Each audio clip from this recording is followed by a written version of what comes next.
after the final whistle today. إرهاق كبير، تعب كبير لدى كلا الفريقين. تركيز مطلوب، ثقة مطلوبة، ركلات ترجيح. من يحسم الأمور؟ من يفوز؟ من يخسر؟ من يفرح؟ من يبكي بعد هذه المباراة العصيبة؟ اللاعبون على الكرة الآن. مبابي راح يسدد الركلة الأولى. الله على هذا التصدي هنا. نجاح كبير من الحارس في هذا الاختبار. كان تحدي كبير أمام الحارس في مواجهة ثنائية ونجح في هذه المهمة. لم تكن للحارس أي فرصة بصراحة. تنفيذ جيد هنا، ربما يكون قرار تجاه الحارس مما ساعد على اختيار الزاوية الأخرى من أجل معادلة النتيجة الآن.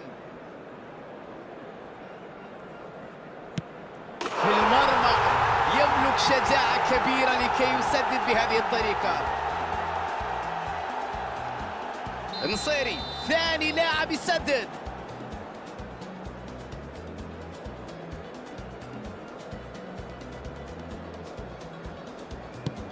تسديدة في منتهى الروعة، في منتهى القوة، بدا لي أنه مستحيل التصدي لها.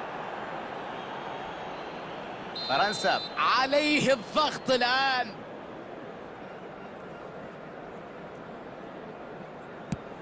الله على اللقطة وعلى تألق حارس المرمى. تألق غير عادي من الحارس. شعرنا وكأن الحارس يعرف مسبقا أين ستكون الكرة ولم يتردد هنا. مع هذه الركلة هل ينجح في تعميق جراح الخصم؟ الآن فارق ركلتين، التقدم بركلتين الآن. عند أفضلية مهمة في هذه اللحظات، ركلة من أجل الاستمرار هنا. وسجل ويستمر فريقه في القتال في المحافظة على أمله. يمكنك أن تشعر بحجم الضغط في هذه الأثناء.